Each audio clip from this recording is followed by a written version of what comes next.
Ya, Anda masih bersama kami dalam IDX Second Session Closing. Dan pemirsa, sebelum kita awali diskusi kita kali ini, saya ingin mengajak Anda untuk bisa berpartisipasi melalui WhatsApp interaktif ataupun line telepon kami untuk bisa bertanya seputar portofolio investasi Anda. Dan ini memang sudah cukup banyak pertanyaan yang masuk, tapi nanti kita akan coba ulas bersama.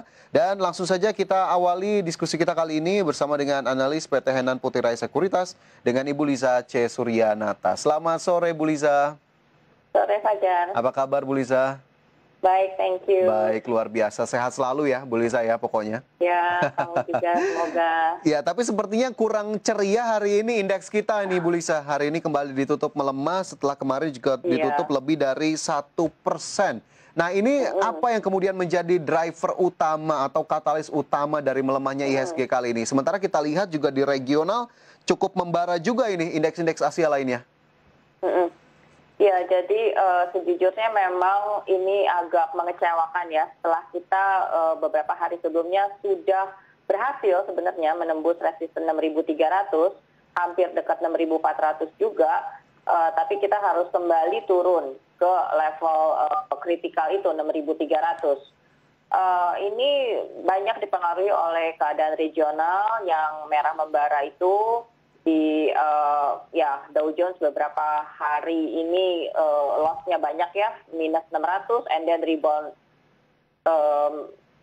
cuma sedikit, and then kita turun lagi begitu.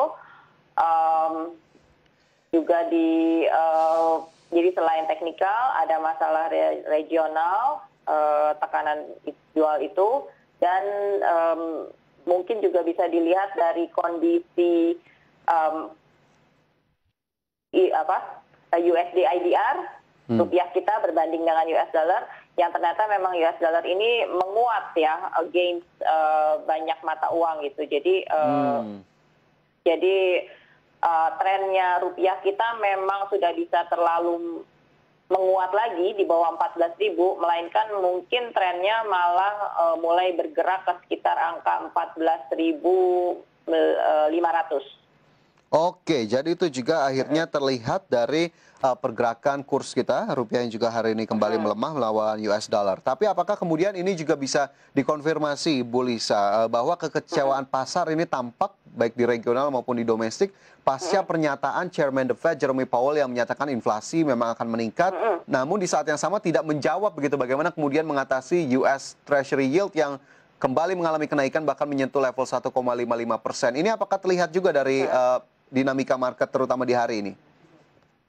Iya, kalau pernyataan Powell dia bilang sebenarnya inflasi tidak akan terlalu meningkat lagi, which means dia mengindikasikan bahwa perekonomian ini masih akan lambat ya, karena kalau misalkan inflasi terlalu rendah itu juga nggak bagus gitu, artinya daya beli masyarakat belum ada.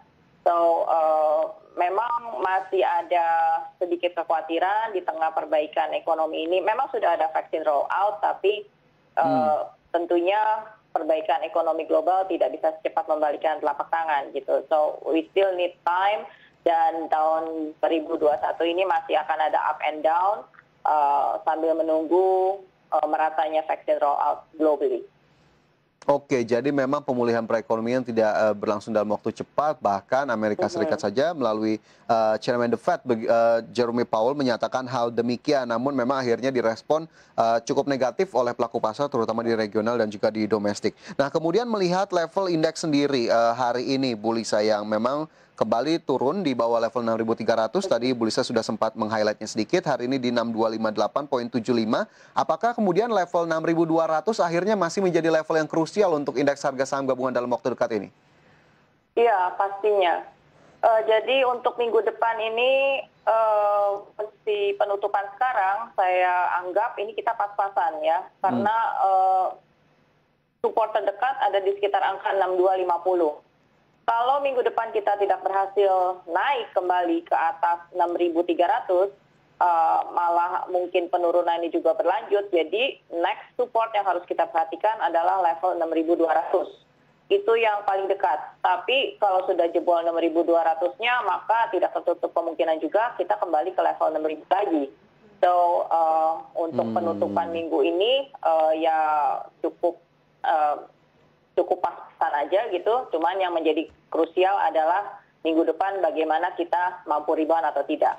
Oke, bagaimana minggu depan akan mampu rebound atau tidak? Support pertama tadi di 6250, kemudian support kedua di 6200, pemirsa, dalam jangka waktu dekat. Tapi secara umum sebetulnya valuasi dari indeks kita sendiri ini masih cukup atraktif tidak, Bu Lisa?